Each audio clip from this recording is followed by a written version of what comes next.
Bonjour à tous, ravi de vous retrouver sur Public Sénat pour un nouveau numéro des Matins du Sénat. Le Sénat a interdit la vente de gaz hilarant aux mineurs. C'est l'objet d'une proposition de loi qui veut lutter contre la consommation de protoxyde d'azote, un gaz très à la mode chez les plus jeunes. Ce gaz hilarant se trouve par exemple dans les siphons de bouteilles Chantilly et sa consommation peut provoquer de lourds dommages pour le système nerveux. Je vous laisse écouter les débats.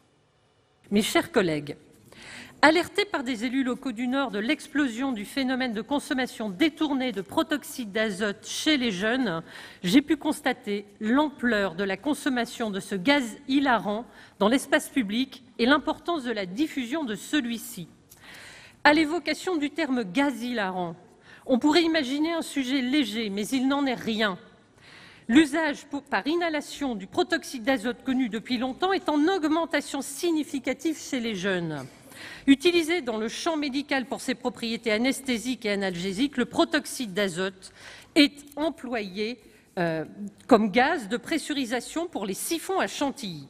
Le protoxyde d'azote fait malheureusement aussi l'objet d'usages détournés en raison de son effet euphorisant.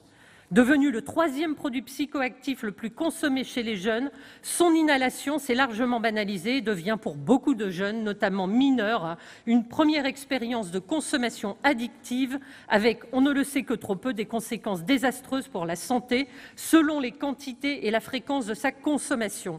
Il y a un an, le rapport de l'Observatoire français des drogues et toxicomanie relevait une évolution de l'usage et de la consommation du protoxyde avec son irruption dans l'espace public. Réservé jusqu'alors aux milieux festifs alternatifs tels que les Teknivals, nous assistons depuis 2 ans à une banalisation de la consommation de ce produit. De nombreuses petites cartouches grises contenant le gaz sont ainsi retrouvées de façon continuelle et en quantité importante dans l'espace public de nombreux territoires.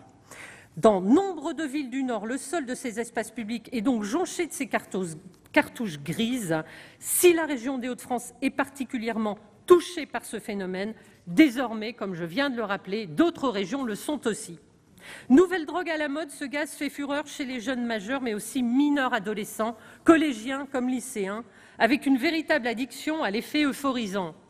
Accessible librement pour son usage domestique, il est vendu dans les commerces de proximité, épiceries, supermarchés, certains bars qui mettent en avant ces cartouches comme des produits d'appel ou sur Internet sans aucune restriction et à un coût relativement modique puisqu'entre 30 centimes et 1 € la cartouche. On en trouve aussi dans les établissements de type discothèque, bars de nuit qui vendent à côté des alcools des ballons de protoxyde à des prix constatés entre 3 et 5 € le ballon. En l'état actuel de notre droit, nous sommes donc face à un phénomène d'ampleur de consommation d'un produit psychoactif, loin d'être anodin, et face à un phénomène d'addiction facilité par une commercialisation ordinaire du produit sans pouvoir ni agir, ni protéger les mineurs de ces comportements à risque et prévenir les problèmes sanitaires. Cela nous renseigne sur plusieurs points. Tout d'abord, le caractère récréatif du produit qui le consacre auprès des consommateurs jeunes comme un produit non dangereux, renforcé par l'absence de visuel ou de pictogramme sur l'emballage qui, justement, permettrait de caractériser sa dangerosité. Une banalisation même auprès d'un public jeune, puisqu'aujourd'hui, les cartouches sont retrouvées aux abords des collèges et lycées et qu'un business avec commerce de revente s'organise parfois même. Après avoir échangé avec mon collègue Frédéric Marchand sur la PPL que j'avais commencé à préparer et envisagé de déposer, nous avons décidé de la faire circuler à tous nos collègues du Nord et puis plus largement sur tous les bancs avec aujourd'hui 94 co-signataires, car s'il y a bien un sujet transpartisan, c'est celui-là. Sur le texte, par clarté du message juridique, nous avons estimé qu'il fallait que la prévention puisse se faire autant en amont au stade de la vente qu'en aval. Il nous a semblé important que l'incitation à la consommation soit considérée comme répréhensible pour répondre notamment au contournement de l'acte d'achat, au business de la revente ou encore au marché qui se développe, associant ballons de baudruche et un contenant plus important de protoxyde d'azote. Pour rendre opérant ce texte, la Commission a maintenu le principe de ce double filtre en proposant d'utiles aménagements. Par ailleurs, nous avons estimé que pour contrer l'image festive du protoxyde d'azote, la réglementation en termes d'affichage sur le contenant doit évoluer et que la prévention doit être faite auprès des populations jeunes pour leur exposer les conséquences sanitaires de l'inhalation de ces produits. Je retrouve avec le texte de la Commission l'esprit qui était le nôtre à l'écriture de la proposition de loi. Vous vous en souvenez sans doute, Monsieur le Ministre, le 6 février dernier, je vous posais une question d'actualité pour connaître le positionnement du gouvernement sur l'émergence de cette nouvelle pratique tendance chez les jeunes. Vous me répondiez alors que le mieux était de communiquer les risques pour la santé des usages détournés de certains produits et que les actions pertinentes, selon vous, relevaient de la prévention. Je serais heureuse, Monsieur le Ministre, au vu des éléments qui vous seront présentés aujourd'hui et des cas médicaux de plus en plus documentés, que le gouvernement progresse avec nous aussi, puisque nous avons aussi fait évoluer notre réflexion sur ce sujet et sa position. Si nous partageons bien évidemment votre priorité donnée à la prévention, néanmoins, ce seul axe ne peut être l'unique moyen de l'action publique, au risque sinon d'acter notre impuissance en tant que législateur à protéger les populations les plus vulnérables et à réellement donner un signal politique et compléter les outils à disposition des acteurs de terrain, élus comme professionnels, pour lutter contre ceux-ci. Alors pourquoi légiférer ? D'abord parce qu'il s'agit d'un problème qui fait irruption dans l'espace public. Ces cartouches qui jonchent le sol ont alerté les maires. Les médecins qui ont découvert le phénomène l'ont rapidement identifié, s'en sont inquiétés, n'y voyant là qu'un aspect visible d'une consommation réellement effectuée. C'est un phénomène massif. Un exemple, plus de 300 kilos de cartouches vides ramassées en 3 mois dans une commune périphérique de la métropole de Lille. 23 communes dans le Nord, 44 en France ont d'ores et déjà adopté des arrêtés municipaux qui sont un début de réponse, mais dont chacun sait qu'ils sont insatisfaisants s'ils n'ont pas une base juridique pour les conforter dans leur action concrète. Légiférer aussi parce que c'est devenu un problème de santé publique. Les médecins sont clairs sur ce point. Les dangers de l'inhalation du protoxyde sont bien réels, qu'ils soient immédiats ou à plus long terme en cas d'utilisation régulière. Le protoxyde n'étant pas métabolisé par l'organisme, ses utilisateurs se sentent souvent parfaitement normaux dans les 2 minutes suivant l'inhalation, ce qui les conduit à poursuivre leur consommation. La dimension addictive du protoxyde dans son usage détourné ne fait aucun doute. De plus, brûlure par le froid du gaz libéré, détresse respiratoire, asphyxie, vertige, maux de tête, vision floue, malaise, crise de panique, problèmes cardiaques peuvent survenir. En outre, la consommation excessive de ce produit a des effets graves sur la santé, qu'ils soient psychiques, neurologiques ou encore liés à un déficit en vitamine B12, à l'origine de sclérose de la moelle épinière pouvant être irréversible. Depuis 2001, 36 personnes décédées en Grande-Bretagne, 2 cas de décès déjà connus en France par arrêt cardiaque. Depuis le début de l'année, 25 signalements d'effets sanitaires ont été notifiés, dont 10 cas d'atteinte neurologique grave, 8 dans les Hauts-de-France, selon les chiffres de la DGS. Ainsi, selon les mots du directeur de la Santé, les éléments suffisent pour considérer qu'il y a un problème d'ordre sanitaire. En 15 jours, 6 nouveaux cas supplémentaires ont été transmis par le CUIP de Lille, parce que donc, ce sujet commence à être médicalement documenté. Alors, ce qu'il faut savoir aussi, c'est que ce produit, il est aujourd'hui autorisé, le Méopa, et il est classifié dangereux, puisqu'en liste un stupéfiant dans son usage médical, et que paradoxalement, alors qu'il est plus concentré dans son usage domestique, là, il ne fait l'objet d'aucune interdiction, aucune classification. Et là, Monsieur le Ministre, nous comptons sur le travail réglementaire assuré par les services du ministère pour rapidement élargir aux autres contenants, du fait de leur usage détourné, cette classification, car il nous semble que cela, aujourd'hui, est une urgence. La Hollande vient de procéder à cet exercice. Monsieur le Ministre, ce texte est une première amorce pour mettre en place un arsenal législatif, car nous nous interrogeons aussi beaucoup sur la nécessité d'une interdiction plus large. Je sais que vous aussi, mais il faut que ce soit juridiquement solide. La navette parlementaire doit être l'occasion d'échanger et d'engager les échanges avec l'Union européenne afin d'affiner la rédaction juridique des dispositions qui permettront de faire évoluer la réglementation, considérant le protoxyde d'azote comme un produit dangereux, comme c'est le cas pour son usage médical. Je voudrais aussi remercier tout particulièrement la rapporteure, Madame Jocelyne Guidez, qui a su s'emparer de ce texte, venir sur le terrain, comprendre les enjeux nationaux et en proposer des évolutions en commission tout à fait pertinentes, ainsi que certains de mes collègues par leurs amendements. Remercier chaleureusement mes collègues du Nord et tous les collègues qui ont co-signé cette initiative, et comptant sur vous, Monsieur le Ministre et Madame Buzyn, pour faire en sorte qu'avec cette PPL, nous puissions connaître après son cheminement de la navette parlementaire une issue favorable, ce qui constituerait un bel exemple de coproduction législative et de réponse à un problème venant du terrain, dont l'intérêt pour la santé de nos jeunes concitoyens, mineurs comme majeurs, n'est plus à démontrer. J'aurai effectivement un amendement à défendre en séance, je sais qu'il fait débat, mais je pense vraiment que c'est un signal fort politique à donner, qui pourra dans la navette être amélioré, mais il est indispensable d'en prendre acte assez rapidement. Je vous remercie, chers collègues. Merci. La parole est à Madame Jocelyne Guidez, rapporteure de la Commission des affaires sociales, et ce pour 10 minutes.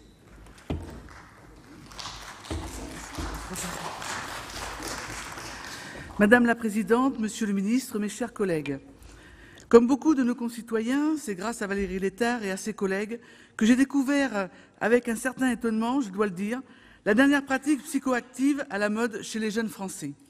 Inhaler le gaz contenu dans les petites cartouches destinées au siphon à Chantilly pour en obtenir pendant quelques minutes à peine des effets semblables à l'ivresse.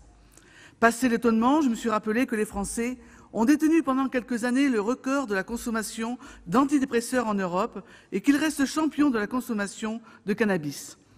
Ce n'est sans doute pas le moment d'examiner ce que de telles pratiques disent de l'état psychologique d'une population ou de spéculer sur l'avenir qu'elles promettent à sa jeunesse, mais j'invite chacun ici à accorder à ces questions ne serait-ce qu'un instant de réflexion avant que nous envisagions de blâmer, de prévenir, d'empêcher ou de punir. Souvenons-nous simplement que les usages de substances psychoactives font partie des expérimentations auxquelles se livrent tous les adultes en devenir, à toutes les époques, et sont à replacer dans un contexte et une histoire. Celle du protoxyde d'azote est d'ailleurs assez intéressante, car l'usage qu'en font les jeunes d'aujourd'hui est vieux de 2 siècles. Les propriétés médicales et euphorisantes du protoxyde d'azote sont établies à la fin du XVIIIe siècle par un chimiste anglais. C'est ce même chimiste qui organisa les premiers usages récréatifs collectifs de ce gaz et en devint lui-même dépendant à l'été 1799. L'engouement pour le protoxyde d'azote ne s'est pas démenti jusqu'à la fin du XIXe siècle. On peut faire l'hypothèse qu'ensuite, c'est la concurrence d'autres substances qui l'a fait passer au second plan et lui a laissé l'image d'un produit relativement anodin. Alors qu'il n'était pas utilisé qu'en médecine et dans des conditions très encadrées, l'usage récréatif du protoxyde d'azote fait l'objet d'un emballement nouveau depuis la fin des années 1990 dans les milieux festifs alternatifs et depuis le milieu des années 2010 chez les jeunes de tous les milieux. Songez qu'à présent, les collégiens s'en voient proposer à la sortie de leur établissement scolaire. Son succès peut s'expliquer assez facilement. D'abord, le protoxyde d'azote est légal et par conséquent très facile d'accès. Vendu généralement contenu dans de petites cartouches d'aluminium conditionnées par boîte de 5, 10 ou 20, destinées à faire fonctionner les siphons à usage culinaire dont ont besoin les amateurs d'émulsions de toutes sortes. Ce gaz se trouve au rayon cuisine de tous les commerces. Son mode d'administration est simple. Le gaz est transféré dans un ballon de baudruche, puis inhalé au rythme de la respiration. Ensuite, il est très peu onéreux. Rendu omniprésent par la mode télévisuelle de la cuisine créative, les cartouches coûtent environ 1 € pièce, souvent moins. Surtout, la hausse de la demande a attiré sur le marché de nouveaux entrants qui vont jusqu'à proposer, sur Internet, des bonbonnes entières à prix cassé et dont la réclame annonce fièrement que les ballons de baudruche sont offerts avec la livraison, ne laissant aucun doute sur l'usage qui sera fait du produit. En outre, les effets du protoxyde d'azote sont brefs, de l'ordre de quelques minutes seulement, et difficiles à détecter. Il est par conséquent plus commode, avant de se rendre en classe ou de rentrer dîner chez ses parents, d'inhaler du protoxyde d'azote que de fumer du cannabis, si l'on souhaite éviter d'attirer l'attention. Enfin, la popularité du protoxyde d'azote s'explique assez largement par son caractère de mode venu des pays anglo-saxons, par les Pays-Bas et la Belgique, mais aussi propagé par les réseaux sociaux. C'est toutefois très abusivement que l'on parle de gaz hilarant, car les effets du protoxyde d'azote sur la santé n'ont pas de quoi faire rire.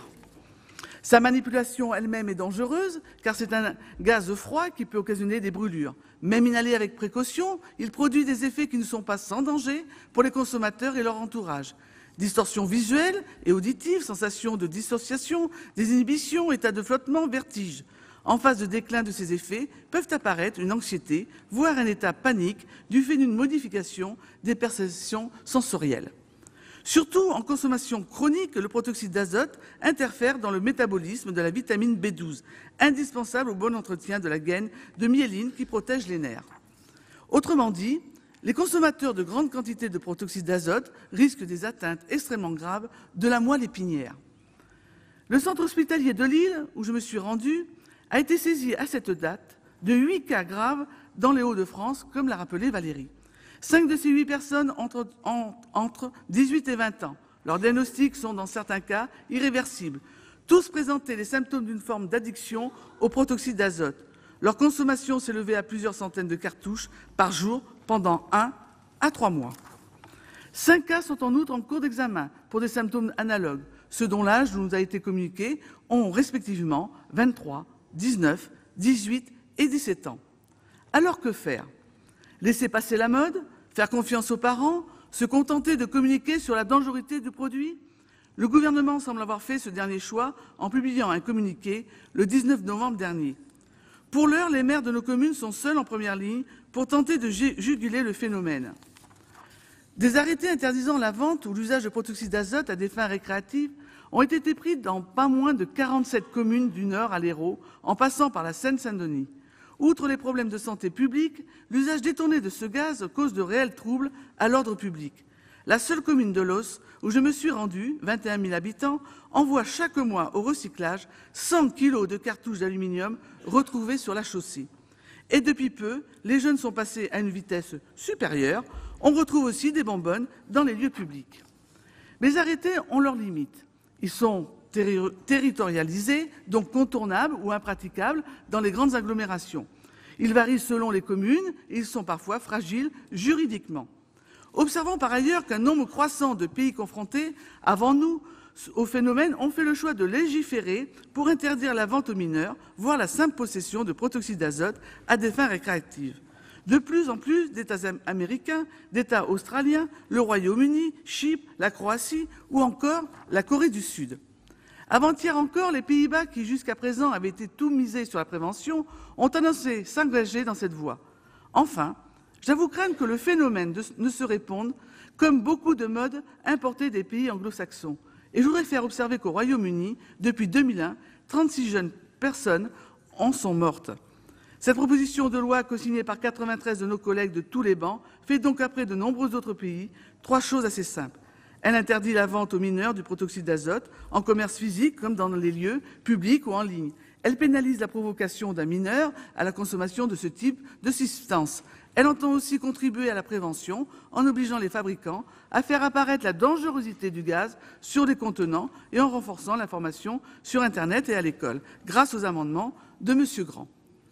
On nous objectera peut-être que ce texte pénalise une filière. Il faut savoir que les industriels que j'ai auditionnés soutiennent cette initiative. On nous objectera peut-être qu'il faudrait interdire le protoxyde d'azote tout court.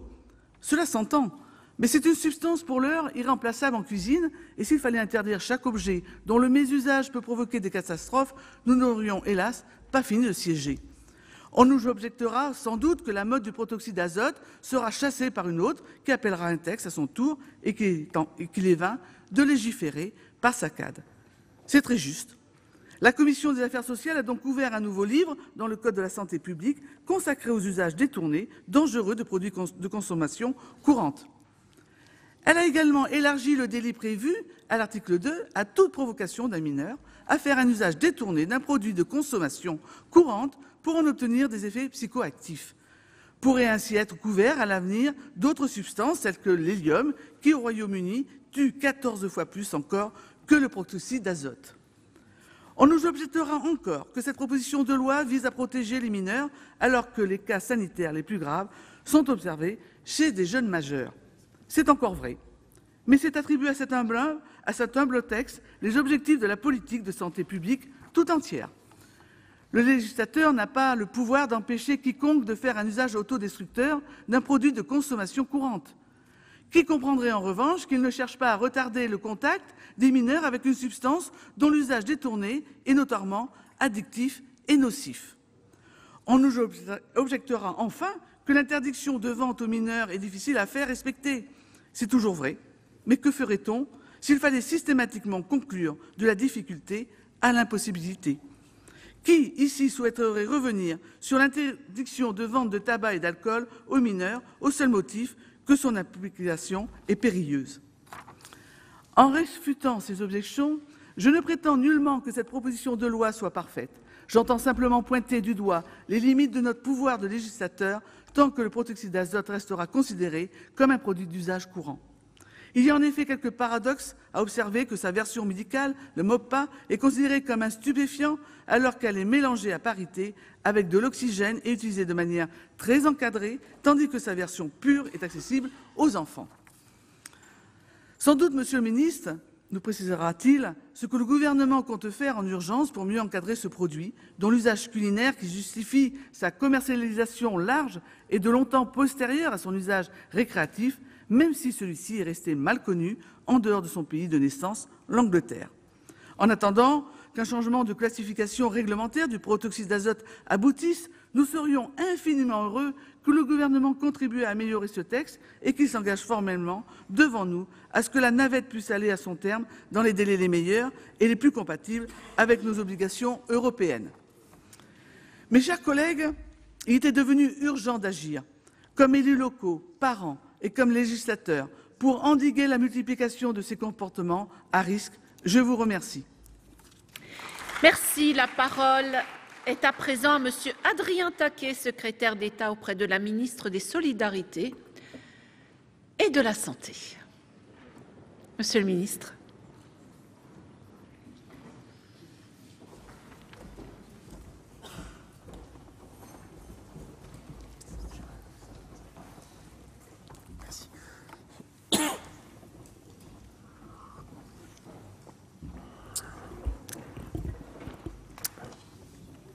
Madame la Présidente, Monsieur le Président de la Commission, Madame la rapporteure, chère Jocelyne Guidez, Mesdames et Messieurs les sénateurs, Madame la sénatrice Valérie Létard, la proposition de loi qui est soumise au vote aujourd'hui vise à protéger les mineurs des usages dangereux du protoxyde d'azote. Vous le savez, la ministre des Solidarités et de la Santé, Agnès Buzyn, est pleinement engagée dans la prévention des consommations à risque et dans la lutte contre les addictions, engagement que je partage évidemment pleinement, et ce en particulier concernant les plus jeunes.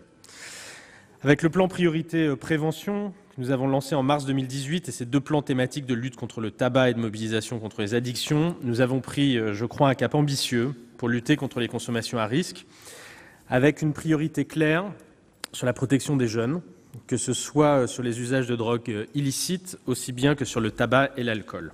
Car ne l'oublions pas, chez les jeunes, les consommations problématiques portent avant tout sur ces deux produits, avec 17,5% de lycéens encore fumeurs quotidiens et 16,7% d'usagers réguliers d'alcool parmi les lycéens. L'usage détourné du protoxyde d'azote, inhalé pour rechercher des effets particuliers, vous l'avez rappelé, n'est pas un phénomène nouveau, dans la mesure où, depuis sa mise en place en 1999, le dispositif de veille de l'Observatoire français des drogues et des toxicomanies observe de façon discontinue des usages détournés de protoxyde d'azote en milieu festif. Si la consommation de protoxyde d'azote ne fait pas l'objet d'un suivi en tant que tel en population générale adulte et adolescente, il est bien pris en compte au titre des données de consommation et nous savons qu'en 2017, ce sont 2,3% des 18-64 ans et plus particulièrement 3,1% des jeunes de 17 ans qui avaient consommé un ou plusieurs produits à inhaler au cours de leur vie. Depuis 2017, l'Observatoire constate l'extension des pratiques d'usage détourné du protoxyde d'azote et l'accroissement de la visibilité, vous l'avez très bien exposé, illustré par des exemples concrets, la visibilité de ce phénomène dans l'espace public, avec, couplé, d'un abaissement de l'âge de consommation que l'on trouve désormais chez les lycéens et même chez les collégiens. Et nous partageons votre analyse. Ce phénomène montre des signaux plus préoccupants encore depuis le début de cette année, avec près d'une trentaine de signalements d'effets sanitaires notifiés au centre d'addictovigilance, dont des cas graves avec de véritables séquelles. Ces éléments suffisent à considérer qu'il s'agit d'un problème sanitaire qui doit faire l'objet de mesures de protection. Aussi, le gouvernement partage l'objectif poursuivi par ce texte de protection des jeunes consommateurs de protoxyde d'azote et plus généralement de détournement de produits courants contenant des substances psychoactives. Vous l'avez rappelé, une semaine à peine après ma nomination, vous m'interpelliez à l'occasion d'une question au gouvernement. Nous nous sommes vus depuis. Vous avez pu commencer à travailler avec les services du ministère et que ce soit pour moi l'occasion de saluer votre investissement et l'investissement de l'ensemble des parlementaires du Nord en particulier pour le travail réalisé depuis. Et donc, dès le mois de mai, le gouvernement a informé les préfectures et incité les acteurs régionaux à se rencontrer pour échanger sur les actions qui pourraient être mises en œuvre sur les territoires. Il y a quelques semaines, le ministère des Solidarités et de la Santé a diffusé un message auprès du grand public pour informer sur le phénomène et les actions mises en place et celles étudiées par les autorités sanitaires. En parallèle, les 17 agences régionales de santé ont été destinataires de des éléments d'information et de gestion pour mettre en place des actions de prévention, pour favoriser le diagnostic et la mise en place d'une prise en charge thérapeutique rapide et adaptée des usagers concernés, et pour renforcer le signalement des cas et la diffusion de messages de vigilance aux usagers. C'est donc dans ce contexte que s'inscrit cette proposition de loi dont l'objectif de protection des plus jeunes est évidemment tout à fait légitime. Et pour autant, nous devons être lucides. L'interdiction de la vente aux mineurs ne permettra pas à elle seule, de mettre fin aux pratiques de détournement d'usage de produits de consommation courante et à en protéger nos jeunes. Les difficultés de respect de l'interdiction de la vente des produits du tabac et de l'alcool aux mineurs, produits qui sont pourtant très réglementés, montrent les limites de ces mesures et c'est en soi un problème. Mais pour autant, effectivement, nous ne souhaiterions pas, pour aucun cas, revenir dessus. De plus, et c'est un point important à souligner, les intoxications graves observées en France, vous l'avez évoqué, Madame la rapporteure, concernent principalement de jeunes adultes. La mesure aurait donc peu d'impact sur ce public et il nous faut aussi réfléchir à ce qui peut être fait pour ce public des jeunes majeurs.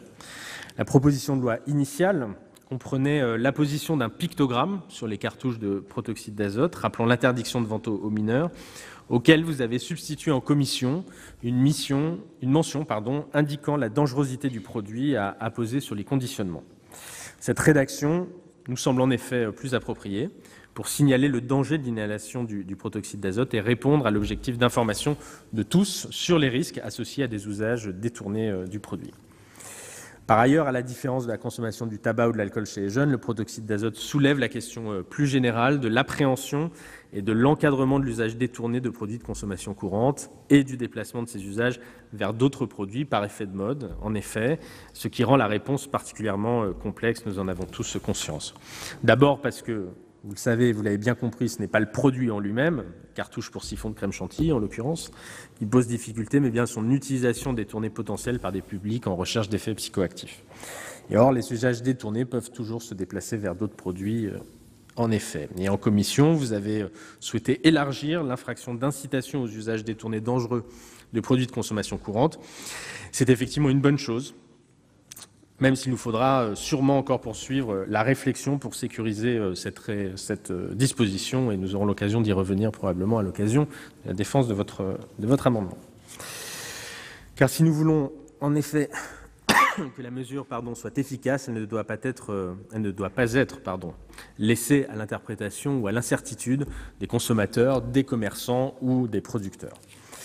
Alors, à côté de ces mesures normatives, nous devons continuer à travailler aussi, et sans doute surtout, Madame la rapporteure, sur la prévention de ces usages détournés, par une meilleure information des jeunes sur les risques associés dans une approche globale de prévention des consommations de tout produit psychoactif. Car nos actions d'information à l'égard des jeunes ne doivent évidemment pas avoir un effet contre-productif par l'effet d'appel et de curiosité que la mise en lumière d'une pratique pourrait susciter. Ce risque existe. Nous devons donc informer des risques réels de ces usages détournés en général et de la consommation de substances psychoactives et ne pas uniquement focaliser nos messages sur le seul protoxyde d'azote. Ces actions passent en priorité par l'école, mais aussi par les universités. Je l'évoquais, les jeunes majeurs sont consommateurs, par les acteurs en proximité des jeunes. La modification du Code de l'éducation que vous avez opérée en commission va dans ce sens. Il nous faut aussi également mieux faire connaître les dispositifs d'aide mis à disposition des jeunes, de leur entourage et du public en général pour toutes les questions ou difficultés liées à la consommation de produits ou de drogues. C'était aussi l'objet du plan priorité prévention que je citais en liminaire, et notamment les consultations jeunes consommateurs qui proposent un service d'accueil, d'écoute, de conseil et d'orientation assuré par les professionnels des addictions, dédiés aux jeunes, mais aussi à leur entourage, totalement gratuit, confidentiel et encore insuffisamment connu auprès de nos concitoyens. Et je pense aussi au dispositif d'aide à distance Drogue Info Service, qui permet là aussi un espace d'information et d'échange. Voilà, en conclusion, mesdames et messieurs les sénateurs, notre souhait commun est bien d'agir devant l'importance de cette problématique sanitaire, pour lesquelles les leviers d'action sont complexes, multiples, et nous saluons donc l'initiative de cette proposition, et nous souhaitons poursuivre le travail pour parfaire collectivement le dispositif proposé. Donc oui, Madame la sénatrice, nous veillerons à ce que ce soit un bon exemple de co-construction entre l'exécutif et le Parlement, en partant des expériences, du ressenti, de ce que vous avez constaté sur le terrain, et ce, au bénéfice de nos plus jeunes. Je vous remercie. Nous sommes réunis aujourd'hui pour examiner la proposition de loi de notre collègue Valérie Létard, que je salue ici. Proposition de loi tendant à protéger les mineurs des usages dangereux du protoxyde d'azote. Co-signé par 94 sénateurs de tous les bancs politiques, ce texte est guidé par un enjeu sanitaire réel, majeur. S'il devient nécessaire de légiférer, de poser un cadre pour limiter les dérives, c'est bien parce que la consommation récréative de protoxyde d'azote, détournée donc de ses usages originels, est une pratique qui se répand, particulièrement dans le nord de la France. Utilisé dans le domaine médical pour des anesthésies et dans la vie courante, notamment dans les cartouches de gaz pour siphon de Chantilly, ce gaz, par les sensations euphorisantes qu'il procure, a séduit et séduit de plus en plus d'adeptes, principalement des jeunes. Comme en témoigne son surnom de gaz hilarant, ce produit jouit d'une image positive. Légal, il ne fait actuellement l'objet d'aucune restriction à la vente. Il est facilement disponible sur Internet, mais aussi dans les commerces de proximité, les supermarchés.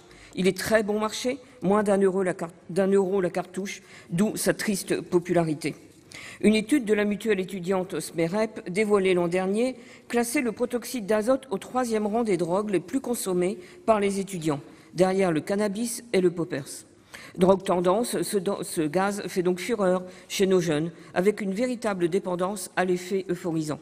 Aucun visuel ou pictogramme sur l'emballage n'alerte sur les dangers d'inhalation de ce produit. Pourtant, comme le soulignent plusieurs études scientifiques et comme le rappelaient il y a moins d'un mois les autorités sanitaires, l'usage détourné de protoxyde d'azote expose à des risques majeurs. Des risques immédiats tout d'abord. Asphyxie par manque d'oxygène, perte de connaissance, brûlure par le froid du gaz expulsé de la cartouche notamment.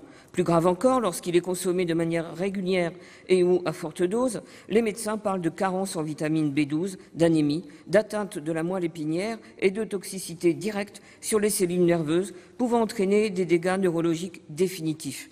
Et la consommation associée à d'autres produits comme l'alcool majore bien évidemment ces risques.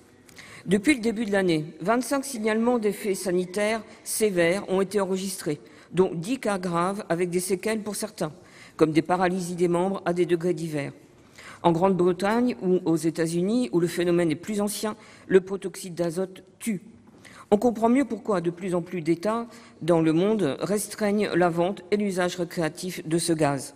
Si dans son usage détourné, ce dernier provoque en quelques inspirations un fou rire irrépressible, on voit bien qu'il devient urgent de débanaliser une pratique qui n'a décidément rien d'hilarante et de faire des propositions sans pour autant mettre en œuvre une politique de répression ou d'interdiction d'un produit domestique et médical dont l'usage reste indispensable.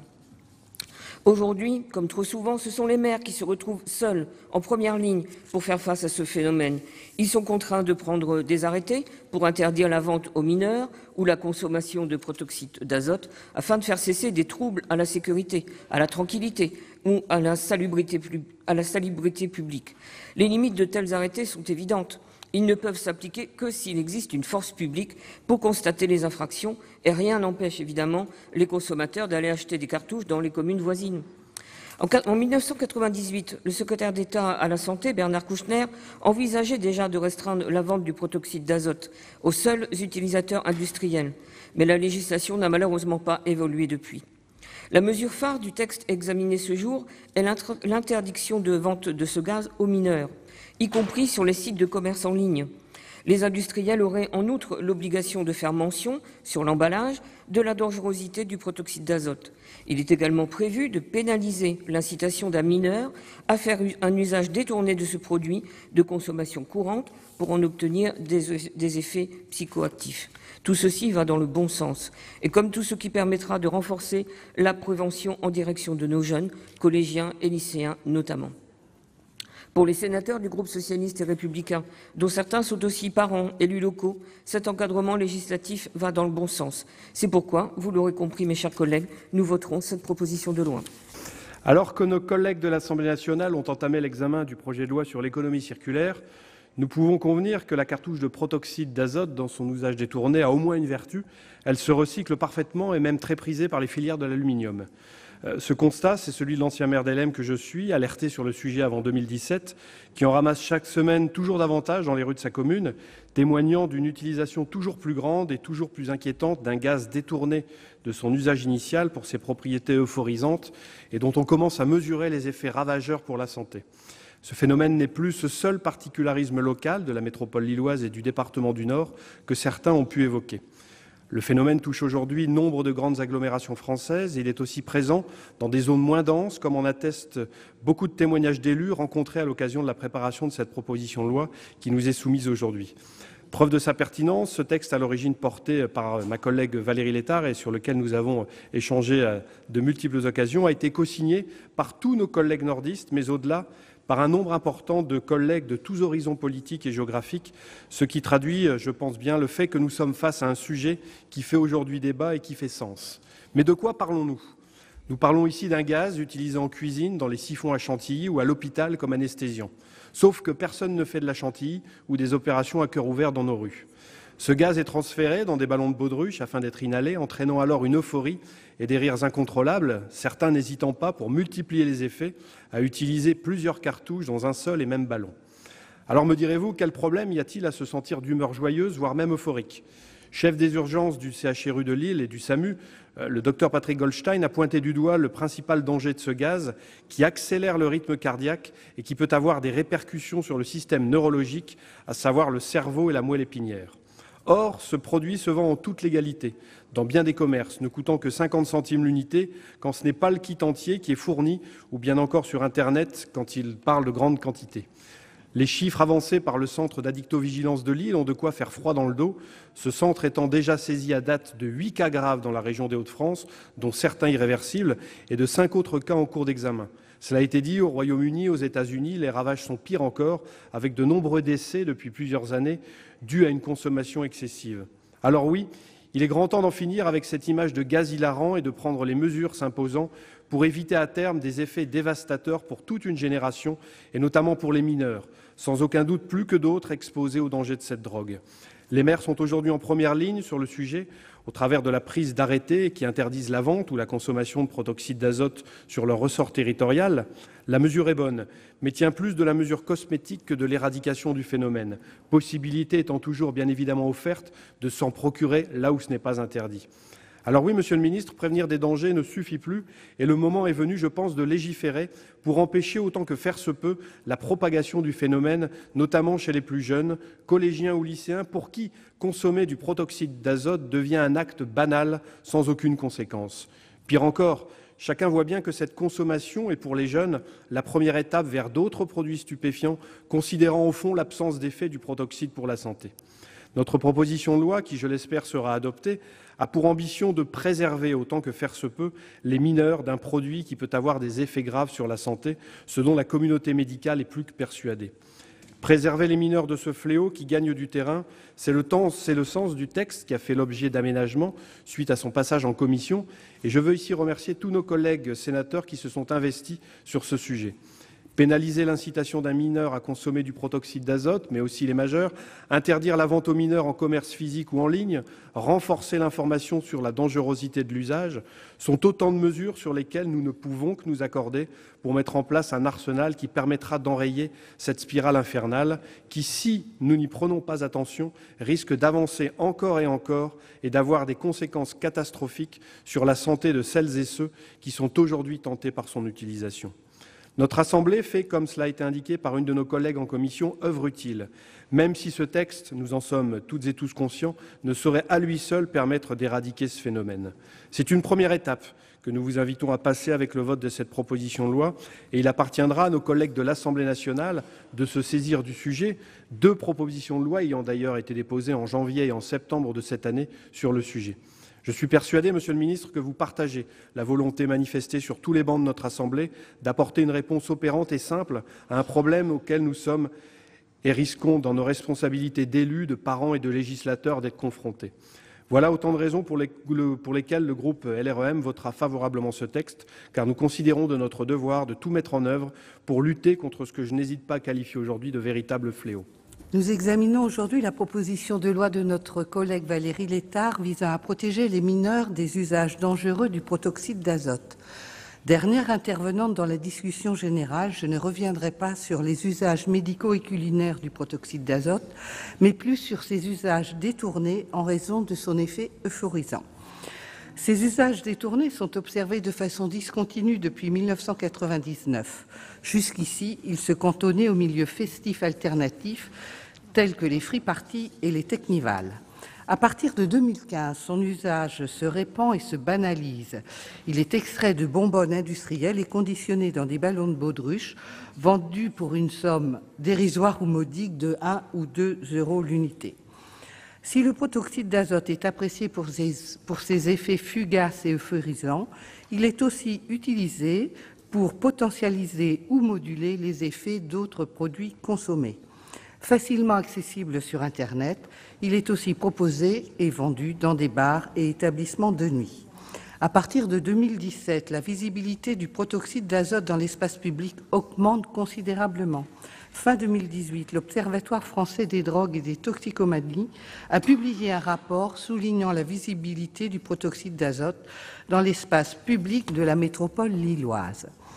Différents profils de consommateurs ont été identifiés, ça a été rappelé par certains.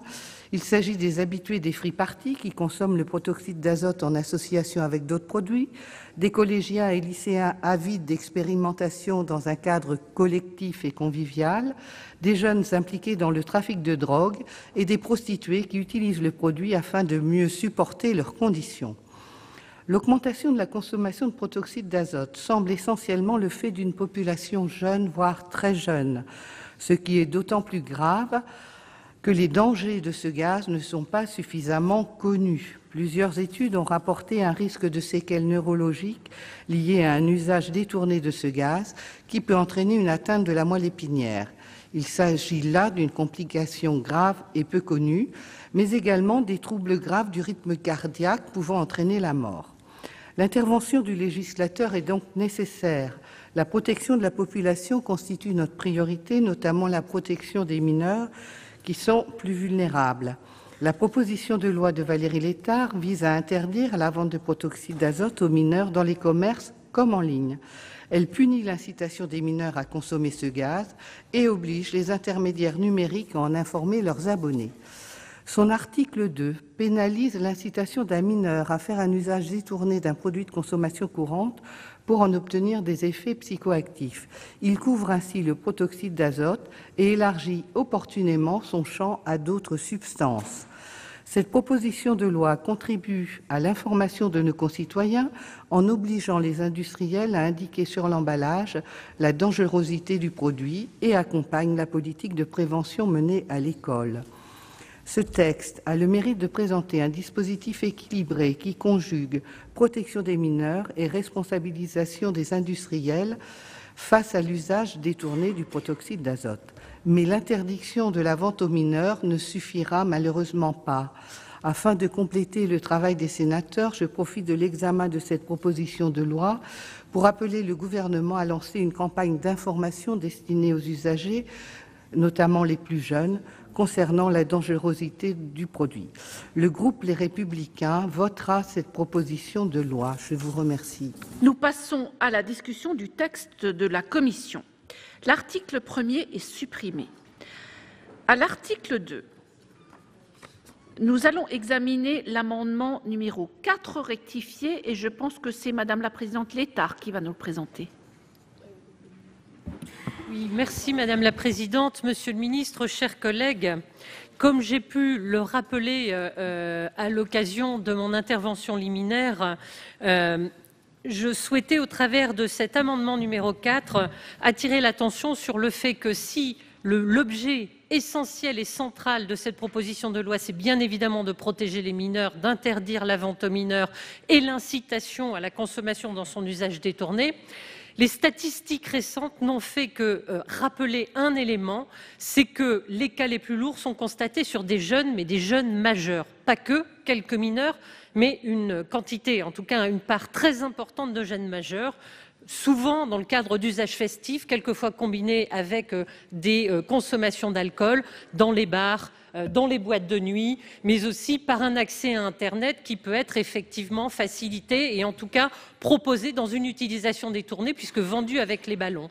Et donc, ce que je propose dans cet amendement, c'est de transformer dans la phrase le fait de provoquer un mineur à faire un usage détourné d'un produit de consommation courante pour obtenir des effets psychoactifs, de remplacer un mineur par une personne pour pouvoir de ce fait aussi sanctionner, incriminer toute incitation à la consommation dans son usage détourné d'un produit normalement de consommation courante à un jeune majeur. Parce que si nous ne faisons pas ça, rien n'interdit effectivement de continuer à vendre des ballons de baudruche remplis de protoxyde d'azote à nos jeunes qui vont se rendre dans des établissements qui en dispenseront sans difficulté puisqu'aujourd'hui tout cela est autorisé à la vente. Il me semble que politiquement, ne pas dans ce texte de loi, même si, Monsieur le Ministre, je suis convaincu que la navette parlementaire devra donner le temps d'affiner juridiquement cette possibilité et de la compléter réglementairement par un élargissement du caractère dangereux du méopa aux autres produits contenant du protoxyde d'azote. Ce travail, il va être fait dans le cadre de la navette, mais ne pas ici l'inscrire tout de suite serait passer à côté d'une cible essentielle. Merci. Madame le rapporteur, quel est l'avis de la commission ? Alors, cet amendement élargit à toute personne le délit de provocation d'un mineur à faire un usage détourné d'un produit de consommation courante pour en obtenir des effets psychoactifs. Il soulève un vrai problème, tu as raison Valérie de le souligner, celui du commerce qui est fait de ce gaz en milieu festif, en bar ou en discothèque, à l'attention d'un public jeune qui ignore largement ses effets nocifs. Il semble toutefois difficile pour la cohérence du droit pénal d'élargir le délit à toute personne, privée de l'argument de la protection des personnes plus vulnérables que sont les mineurs. On ne saurait réprimer la provocation à faire quelque chose qui n'est pas interdit. Nous nous heurtons ici aux limites de ce que peut faire le législateur tant que le protoxyde d'azote n'est pas rangé dans une autre catégorie réglementaire, telle celle de substances dangereuses ou des stupéfiants. C'est pourquoi la Commission souhaite avoir l'avis du gouvernement qui nous dira ce que l'on peut raisonnablement faire pour protéger les jeunes publics, les jeunes adultes. Monsieur le ministre, quel est l'avis du gouvernement ? Merci Madame la Présidente. Madame la sénatrice, que ce soit l'occasion pour moi une nouvelle fois de saluer l'investissement qui est le vôtre sur ce sujet, sur ce texte. Saluer aussi le travail de rédaction de la Commission sur cette disposition et plus largement sur le texte et sur les articles qui suivront. Oui, vous avez raison, ça concerne, et je l'ai dit dans mon propos liminaire comme un certain nombre d'entre vous, ça concerne également les jeunes majeurs. Et votre amendement qui vise à étendre ce délit d'incitation à la consommation détournée d'un produit de consommation courante, prévu par la proposition de loi aux incitations visant des personnes majeures, en remplaçant donc le terme mineur par le terme personne. Pour autant, le délit d'incitation tel que modifié par la Commission repose indirectement, mais de manière indissociable, à l'interdiction de vente de protoxyde d'azote aux mineurs et ne peut, faute de dispositions similaires pour les majeurs, lui être étendu. Donc je suivrai l'avis exprimé par la rapporteure. Il est difficile de pénaliser une incitation, enfin difficile, même une absence de base légale en quelque sorte, pour pénaliser une incitation à faire quelque chose qui n'est en soi pas interdit.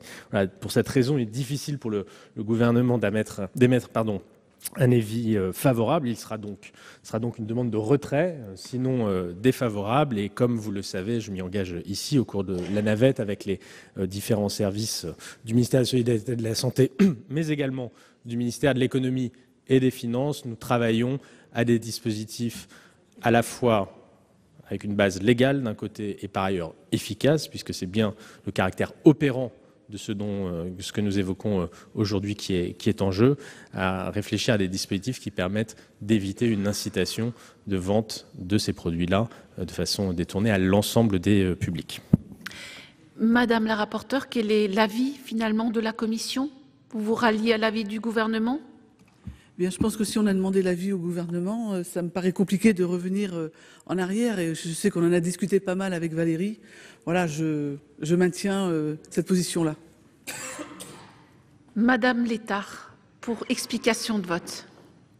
Merci beaucoup, Madame la Présidente. Monsieur le Ministre, je pense qu'on est dans un débat extrêmement constructif où vous avez donné des engagements sur votre volonté de faire en sorte que la navette parlementaire soit l'occasion de développer au maximum l'arsenal qui nous permettra d'aller plus loin, parce que, je tiens à le redire, j'ai été profondément marquée par les échanges que j'ai eus avec l'Agence régionale de santé et par un certain nombre d'échanges aussi avec des acteurs des Hauts-de-France sur l'impact que ça a sur les jeunes majeurs et que c'est en train de prendre de façon extrêmement progressive et en train de se développer.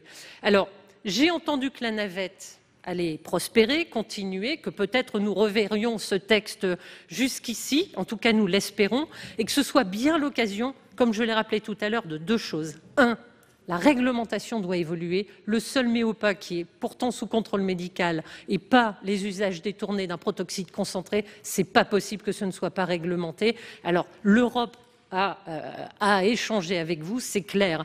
Et puis la deuxième chose, il faut absolument que vous trouviez les voies et moyens de faire en sorte que l'on puisse punir l'incitation à un usage détourné, donc à consommer du produit psychoactif, y compris dans des lieux publics, puisse être sanctionné demain. C'était l'objet de cet amendement. Il faut qu'au bout de l'examen de la navette, on arrive à trouver les voies et moyens de le faire. Sinon, on passe à côté d'un objectif essentiel de la loi et de la protection de nos jeunes. Donc je retire mon amendement, mais vraiment sur l'écoute que j'ai eue de vos arguments et sur la navette qui devra nous aider à y arriver malgré tout. Eh bien, le 4 rectifié est retiré. Nous examinons à présent l'amendement 2 rectifié bis. C'est Madame De Seyne qui va nous le présenter. Oui, merci Madame la Présidente. Cet amendement prend en compte la dangerosité particulière de la consommation cumulée d'alcool en quantité excessive et de protoxyde d'azote. Il prend également en compte le fait que la perte de facultés liée à l'état d'ivresse expose davantage une personne à céder à l'incitation à consommer des produits dangereux. En conséquence, cet amendement propose que soit interdit le fait d'inciter des majeurs en état d'ivresse à consommer du protoxyde d'azote. Par cohérence, il aggrave les peines prévues par la proposition de loi en cas d'incitation sur mineurs, en les doublant lorsque la victime est sous l'emprise de l'alcool. Je remercie Madame la rapporteure. Quel est l'avis de la Commission ? Alors cet amendement pénalise l'incitation de toute personne en état d'ivresse à consommer du protoxyde d'azote. Il cherche à juste titre à prévenir les mélanges de substances ou l'abus de faiblesse de personnes déjà sous l'emprise de l'alcool. Mais il s'agit encore de pénaliser la provocation à faire un certain usage d'un produit légal sans que puisse être invoqué le motif de protection des personnes plus vulnérables que sont les mineurs. De plus, entrer dans ce niveau de détail risque de rendre excessivement complexe l'arsenal pénal. D'ailleurs, pourquoi viser seulement les personnes alcoolisées et non celles sous l'emprise d'autres produits? Donc la Commission lui a donné un avis défavorable à défaut d'un retrait. Monsieur le ministre, quel est l'avis du gouvernement ? Pour les mêmes raisons que la Commission, ce sera un avis défavorable. Madame De Seyne, vous souhaitez retirer votre amendement? Eh bien, le 2 rectifié bis est retiré. Nous examinons le 5 rectifié. Madame la Présidente Létard? Le 5 rectifié? Vous avez de nombreux co-signataires, mais je vous propose, puisque vous êtes présente, le 5 rectifié.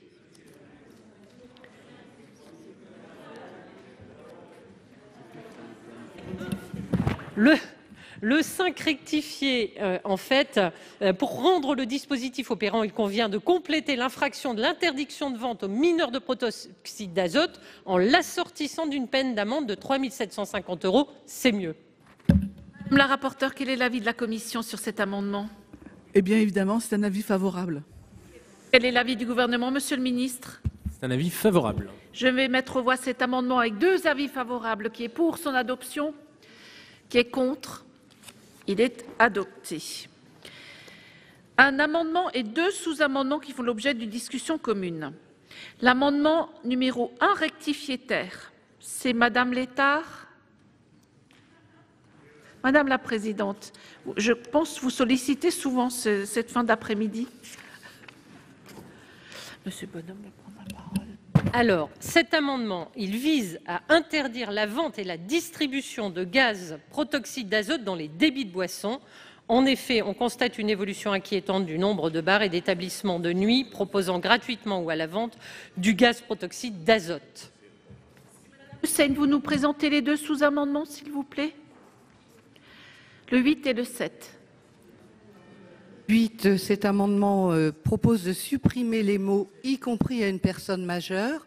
Compte tenu des remarques formulées ce matin en commission des affaires sociales, ce sous-amendement vise à restreindre l'interdiction de vente et de distribution de gaz de protoxyde d'azote dans les débits de boissons aux seuls mineurs. Le numéro 7, remplacer les mots « vente » ou « de distribution » par le mot « consommation ». Ce sous-amendement vise à restreindre l'interdiction de vente et de distribution de gaz de protoxyde d'azote au seul débit de boisson. En effet, la rédaction actuelle de l'amendement numéro 1 étend cette interdiction au commerce de détail alimentaire. Merci. Quel est l'avis de la commission sur cet amendement et ces 2 sous-amendements? Alors, l'amendement de Madame Imbert soulève un vrai problème, celui de la vente de protoxyde d'azote sous forme de ballons déjà gonflés à consommer immédiatement dans des bars ou discothèques. Sa rédaction est toutefois très large. Elle englobe aussi bien les supermarchés où se vendent également les cartouches de gaz à usage culinaire. Une telle interdiction, quasiment générale, risquerait de rendre disproportionnés les moyens retenus par ce texte pour atteindre l'objectif de santé publique fixé et donc de se heurter au droit européen. Quant au sous-amendement numéro 8, qui vise, lui, d'après son objet, à ramener l'interdiction de vente aux seuls mineurs dans les lieux de vente de boissons alcoolisées, sa rédaction est plus ambiguë, mais son esprit est en tout cas satisfait par le texte qui interdit la vente de protoxyde d'azote aux mineurs dans tout commerce ou lieu public. Et le sous-amendement numéro 7, qui vise à restreindre l'interdiction de vente au lieu de consommation d'alcool, tel qu'il est rédigé, il est sans doute trop imprécis pour être opérant. Sans doute pourrait-on viser les débits de boissons à consommer sur place au sens de l'article L. 3331-1 du Code de la santé publique, mais là encore, l'interdiction de vente d'un produit restant légal risque de revêtir un caractère trop général pour être compatible avec le droit européen. Je crois donc que ces différentes rédactions fragiles juridiquement, mais nous souhaitons avoir bien sûr l'avis du gouvernement par rapport à ça. Donc, Madame la rapporteure, les sous-amendements. C'est l'avis du gouvernement. Pour l'ensemble, alors. Très bien, je vous remercie. Monsieur le ministre, quel est l'avis du gouvernement sur l'amendement et les sous-amendements? Merci Madame la Présidente. Le gouvernement est en ligne et en phase avec les raisonnements de la Commission. Sur l'amendement en lui-même de la sénatrice Imbert, effectivement, définition trop large qui inclurait des lieux de vente que nous ne souhaitons pas inclure dans ce genre de dispositif. Et donc ça sera une demande de retrait, sinon défavorable, s'agissant de l'amendement numéro 1. S'agissant des sous-amendements, effectivement, le sous-amendement numéro 8 est satisfait dans l'esprit par l'article 2 tel que rédigé actuellement. Quant au sous-amendement numéro 7, qui permet de préciser les choses, sa rédaction nous semble encore poser quelques difficultés, mais en tout cas se rapprocher de ce que nous souhaitons, de ce que les sénateurs souhaitent faire. Nous nous remettrons donc à la sagesse de cette Assemblée, quand bien même il nous semble que la rédaction nécessitera d'être travaillée au cours de la navette parlementaire. Je consulte quand même Madame Létard. Est-ce que vous souhaitez retirer l'amendement 1 rectifié terre à la demande du gouvernement?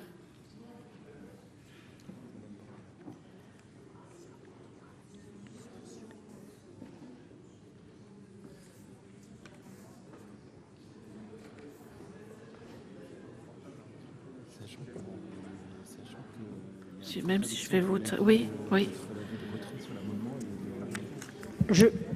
Alors, après en avoir échangé avec mes collègues, puisque cet amendement il est sous-amendé, étant donné la volonté de mes collègues de maintenir le sous-amendement, si j'ai bien compris.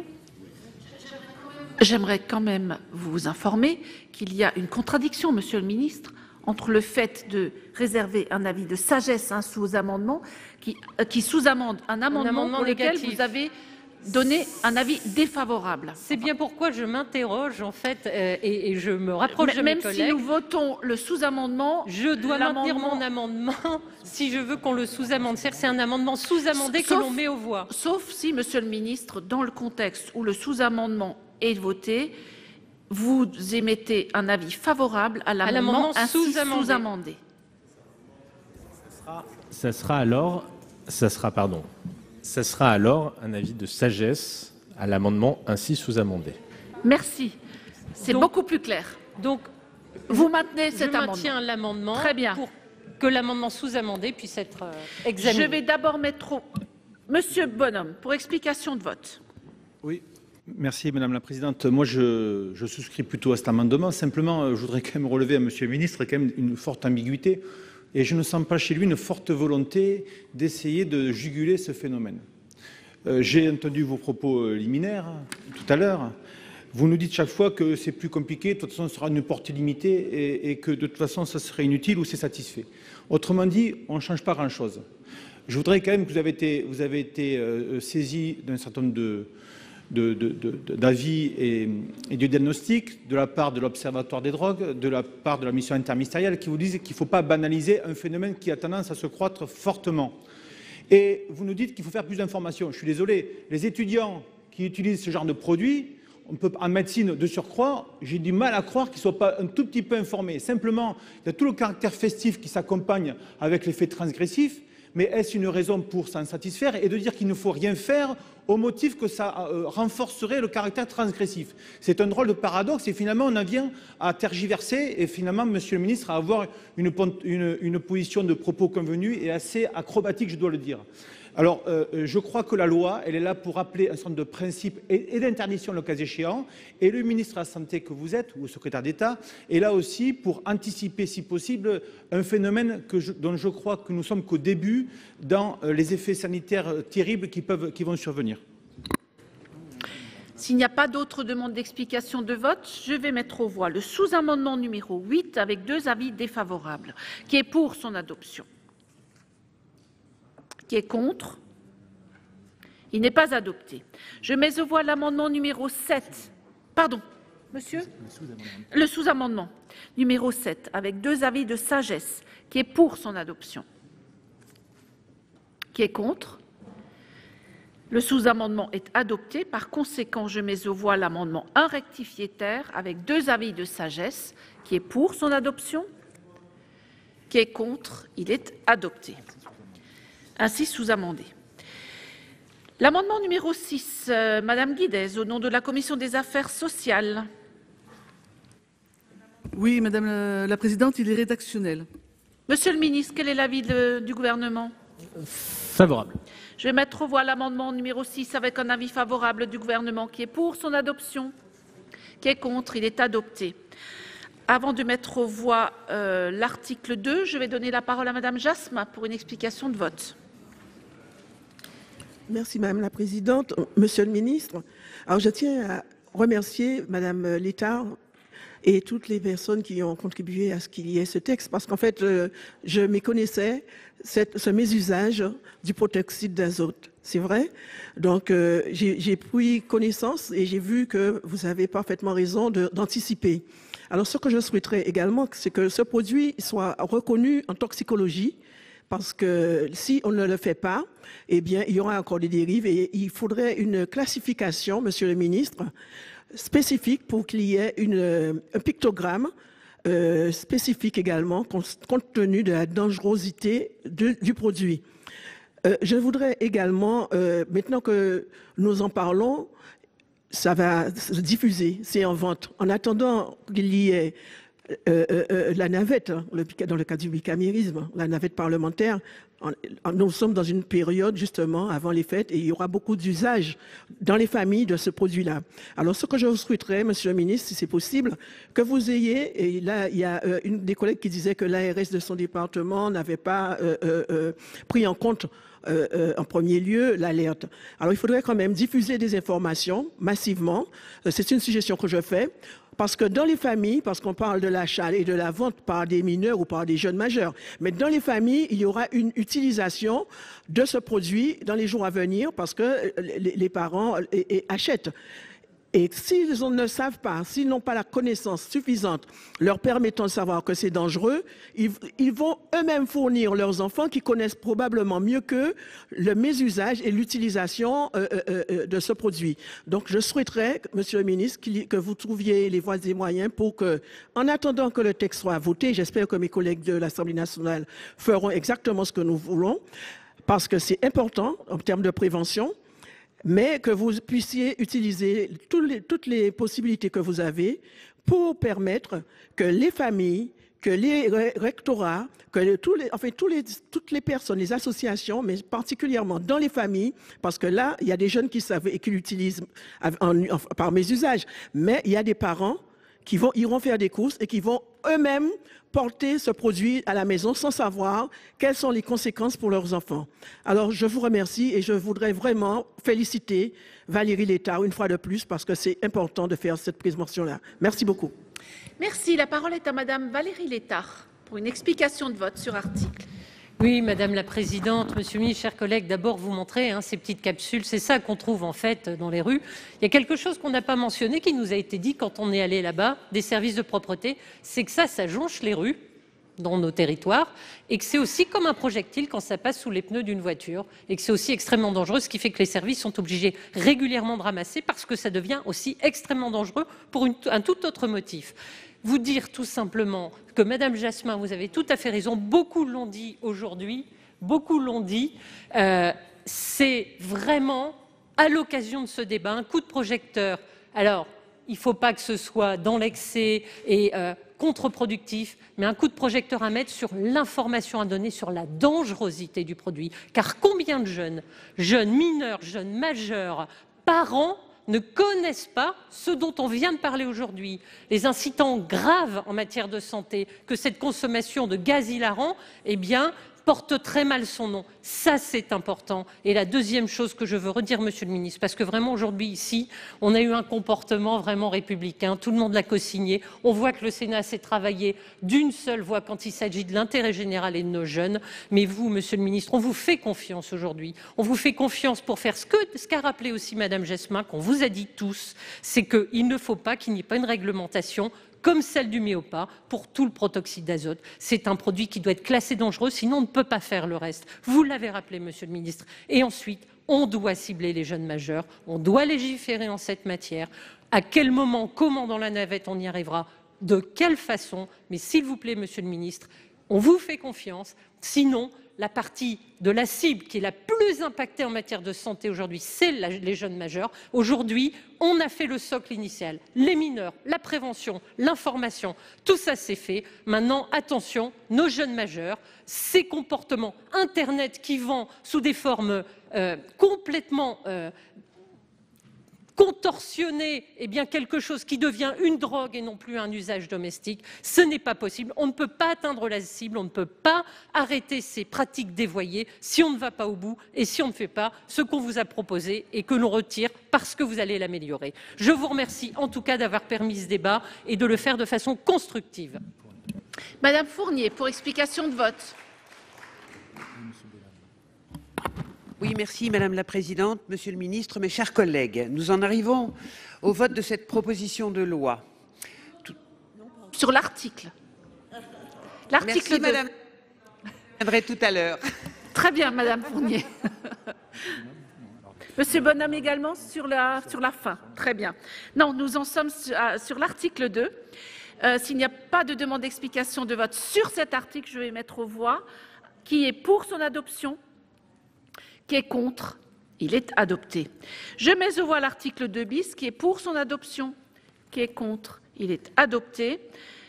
Puis-je considérer que c'est le même vote pour l'article 2 ter? Il est adopté. De même pour l'article 3. Il est adopté. L'article 4 est supprimé. Et enfin, un amendement sur l'intitulé de la proposition de loi. C'est Madame De Seyne qui va nous présenter l'amendement 3 rectifié. Oui, Madame la Présidente, Monsieur le Ministre, cet amendement propose d'élargir l'intitulé de la proposition de loi pour qu'elle s'applique à tout public. C'est un amendement de conséquence de l'amendement par ailleurs proposé pour interdire d'inciter les majeurs sous l'emprise d'un état alcoolique à consommer du protoxyde d'azote et de l'amendement visant à interdire la vente et la distribution de gaz de protoxyde d'azote dans les débits de boissons. La Commission, Madame le rapporteur. Alors que la proposition de loi vise aujourd'hui essentiellement à protéger les mineurs, donc bien sûr c'est avis défavorable à défaut d'un retrait. Quel est l'avis du gouvernement? Monsieur le ministre. Oui, ce sera un avis de sagesse. C'est plutôt effectivement défavorable aux amendements qui avaient cherché à élargir au-delà des mineurs. Pour autant, sur le fond, nous sommes d'accord avec notamment la sénatrice Létard sur le fait que cela concerne également les majeurs. C'est donc à l'Assemblée de décider ce qu'elle veut faire avec cet intitulé. Madame Dessaigne, je vous en prie. Vous le retirez? Eh bien, le 3 rectifié est retiré. Je vais mettre aux voix l'ensemble de la proposition de loi et je vais donner la parole à Madame Catherine Fournier pour une explication de vote. Monsieur Bonhomme, c'est bon? Merci Madame la Présidente, ça me fait bien plaisir. Eh bien Madame la Présidente, Monsieur le Ministre, mes chers collègues, nous en arrivons effectivement au vote de cette proposition de loi. Tout d'abord, je tiens à saluer chaleureusement notre collègue Valérie Létard, auteure de ce texte, pour l'initiative qu'elle a portée ainsi que tous ceux qui se sont associés à cette démarche. 94 signatures. Ensuite, je remercie notre collègue Jocelyne Guidez pour son travail de rapporteur. D'abord, pour les précisions rédactionnelles et les sécurisations juridiques qu'elle a apportées au dispositif, mais aussi pour la forte appropriation de ce phénomène et de ce texte et de l'ampleur qu'elle a su communiquer et prendre en main. Cela a éclairé nos débats et atteste de l'urgence face aux graves problèmes de santé que cette pratique est susceptible de provoquer. Enfin, j'espère que le gouvernement, Monsieur le Ministre, sera suffisamment motivé et ne manquera pas de soutenir cette proposition pour une adoption conforme à l'Assemblée nationale. De plus, de notifier le plus rapidement possible à la Commission européenne ses futures dispositions, comme nous y oblige la directive européenne 2015-1535, afin que ce texte puisse entrer en vigueur dans les prochains mois. Une vive réactivité contribuera à une efficacité salvatrice. Mes chers collègues, nous faisons face à un enjeu social et à un problème de santé publique. Songez que le protoxyde d'azote, dans son usage médical, est mélangé à de l'oxygène et qu'il est soumis à une réglementation qui elle-même est très stricte. Elle impose notamment le stockage sécurisé, comme je vous le disais tout à l'heure, et des déclarations obligatoires quand il s'agissait de vol. Pour son conditionnement domestique, il n'est ni mélangé ni contrôlé. Songez que pour le seul centre d'addictovigilance de Lille, ces 8 cas graves dont je vous parlais tout à l'heure concernent des jeunes et ont déjà été enregistrés. Pour cette raison, bien sûr, nous voterons favorablement à ce texte. Merci. Merci. La parole est à Monsieur François Bonhomme pour explication de vote. Merci Madame la Présidente. Oui, Monsieur le Ministre, moi je crois que ce gaz hilarant ne fait plus rire personne. Et l'intérêt de la proposition de Valérie Létard et l'intervention du rapporteur, c'est de rappeler un phénomène, d'évoquer un phénomène assez nouveau. Vous avez été vous-même saisi depuis des mois de cela à travers vos services, mais aussi à travers les parlementaires qui vous ont saisi par Kelsey O'Keefe notamment. Et quelle n'a pas été ma surprise, et c'est d'une certaine façon ce que vous avez rappelé ce soir, que, je vous cite, il était vain de modifier la loi. Je crois au contraire que la loi peut apporter un certain nombre d'éclaircissements, à commencer la question du classement de ce produit comme substance dangereuse, parce que d'autant plus dangereuse qu'elle a un aspect festif, c'est vrai. Les jeunes vous disent qu'ils veulent se déconnecter en utilisant ce genre de produits, qui veulent essayer de rigoler ensemble. Et vous savez que les phénomènes que l'on trouve à travers les Hauts-de-France ou en Occitanie font état quand même de soirées qui se finissent très mal, avec parfois des conséquences toxicologiques sur les mineurs, ou pas seulement d'ailleurs, extrêmement graves. Donc on ne peut plus prendre ça à la légère en considérant que c'est un phénomène de mode qui va peut-être passer. Et je pense que la réponse que vous avez donnée n'est pas du tout à la hauteur. Bien sûr qu'il faut informer les préfectures, bien sûr qu'il faut informer l'ARS, mais si on se contente de ça, je pense qu'on ne va pas aller loin. Et au demeurant, la question de la facilité d'accès à ce genre de produits, quand même, doit être posée. Quand vous voyez que les jeunes sont à 2 clics par Amazon de se fournir en recharge, 10 recharges pour 13 €, de se fournir en ballon, on imagine le ballon à quoi il sert. On est loin des usages culinaires ou des usages médicaux. Alors il ne faut quand même pas avoir une vision irénique et j'allais dire angélique en considérant que c'est un phénomène de mode qui finalement n'a un effet que très limité. Donc monsieur le ministre, j'aimerais vraiment que vous sortiez de vos propos convenus sur la prévention globale qui serait de nature à résoudre le problème. Je crois vraiment qu'on doit être en alerte totale, c'est le sens de cette proposition de loi, parce que c'est demain, le problème va se poser avec encore plus d'acuité. Et encore une fois, moi j'attends de l'État et de votre ministère que vous anticipiez, que vous fassiez preuve de réactivité. Merci. La parole est à monsieur Guillaume Arnel pour une explication de vote. Oui, Madame la Présidente, moi je serai très bref. Monsieur le ministre et chers collègues, ma collègue Victoire Jasmin a dit tout à l'heure que vous nous avez éclairé sur un comportement que certains d'entre nous ignorons. Moi, je veux rester sur le côté positif. On ne peut pas toujours attendre sur le gouvernement pour avoir des réponses à toutes les questions qu'on puisse se poser. Et il appartient aussi à nous, en tant que parlementaires, en tant qu'élus de terrain, aussi de distiller cette information et de jouer notre part dans la sensibilisation. Et aujourd'hui, j'ai entendu que c'était sur l'Occitanie, sur les Hauts-de-France, mais je pense que le phénomène de mode va prendre de l'amplification et tous les territoires seront concernés. Donc, que ce soit sur le territoire national ou dans la France des Outre-mer, il est important aussi qu'on porte cette parole et c'est le but de cette PPL. Je profite de cette occasion pour dire également au gouvernement, nous comprenons que vous ne pouvez pas tout faire et c'est la raison pour laquelle il y a des PPL comme ça qui peuvent paraître parfois anodins, mais qui ont une portée significative et qui vous permettent aussi d'ouvrir votre esprit sur d'autres phénomènes. En disant cela, je veux compléter et terminer en disant que faisons attention. La jeunesse a toujours, ou semble avoir toujours, une longueur d'avance sur nous. Alors, on va légiférer sur le protoxyde d'azote, mais ils vont trouver très certainement, dès lors qu'il y aura d'autres palliatifs, donc à nous aussi d'être innovants, inventifs et d'être en alerte permanente pour que notre jeunesse ne sombre pas dans d'autres formes d'addiction. Et puis, bien entendu, membre de la Commission des affaires sociales, je me fais le porte-parole du RDSE qui votera sans retenue cette PPL. Merci. La parole est à monsieur Jérôme Bignon pour une explication de vote. Merci Madame la Présidente.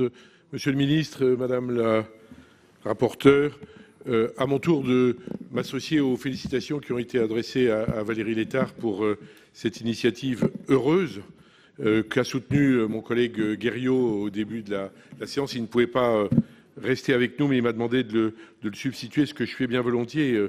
Le grand-père que je suis est évidemment extrêmement sensible à ce genre de législation et il y a une urgence extrême à légiférer à l'Assemblée nationale et j'incite et j'invite, mais je n'ai pas besoin de le faire, Valérie connaît le métier de parlementaire depuis longtemps, elle a une grande expérience.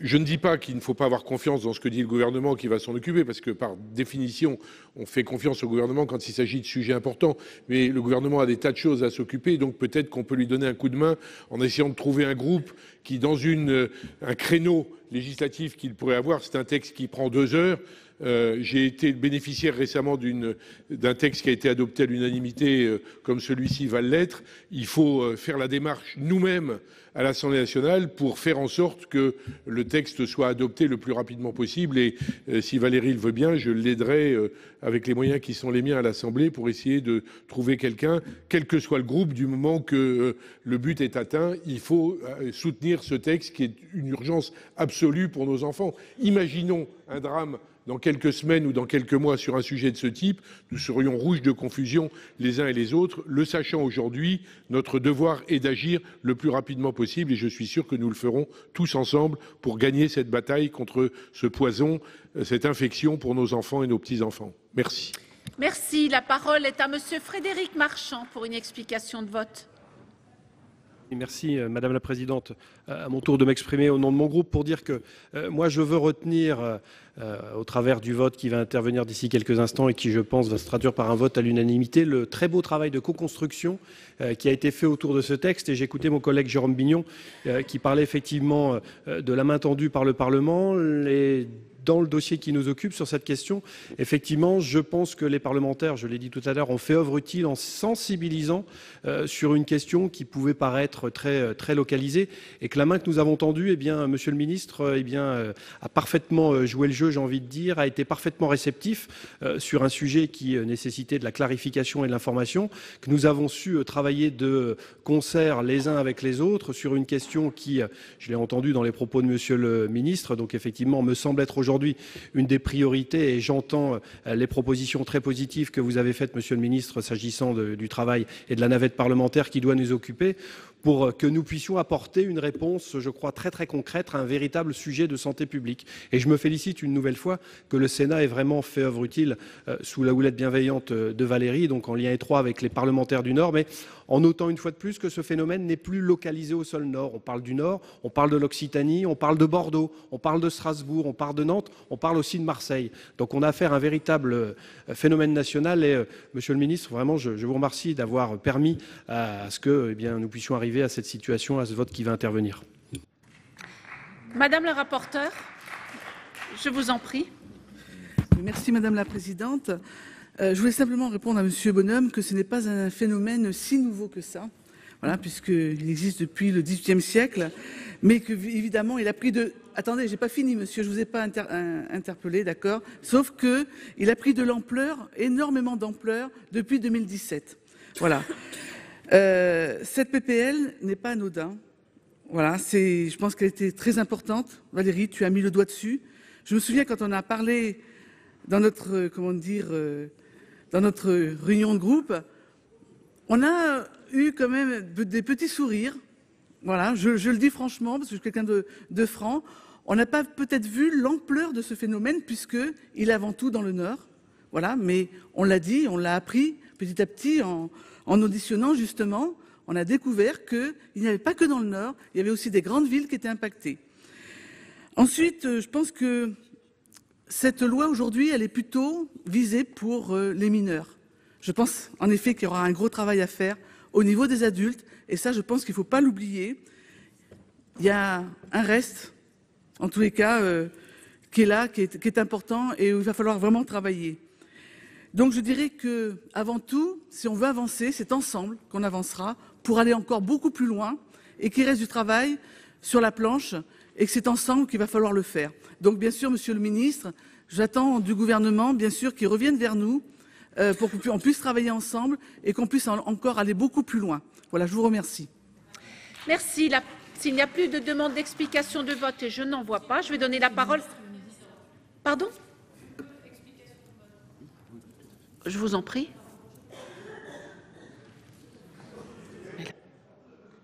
Non, Madame la Présidente, juste un mot pour remercier Madame la rapporteure et tous les collègues. J'ai fait tout à l'heure, mais pas suffisamment parce que je ne l'ai pas assez dit tout à l'heure. La rapporteure a accepté de se déplacer sur le terrain longuement pour venir voir effectivement ce qui s'est passé de façon, dans un calendrier extrêmement restreint sur un sujet qui a permis comme elle l'a dit, de mesurer effectivement toute la réalité de ce problème et surtout le fait que ce problème, si on a été alerté par sa présence dans la rue, c'est la partie émergée de l'iceberg. Il y a tout ce qui ne se voit pas et qui est présent sur tout le territoire national. Ça a été très bien dit par la rapporteure. Et donc, pour ces raisons, je voudrais la remercier et remercier chacun de mes collègues d'avoir bien voulu soutenir cette initiative très largement. Merci. Et à présent, je vais donner la parole à Monsieur le ministre.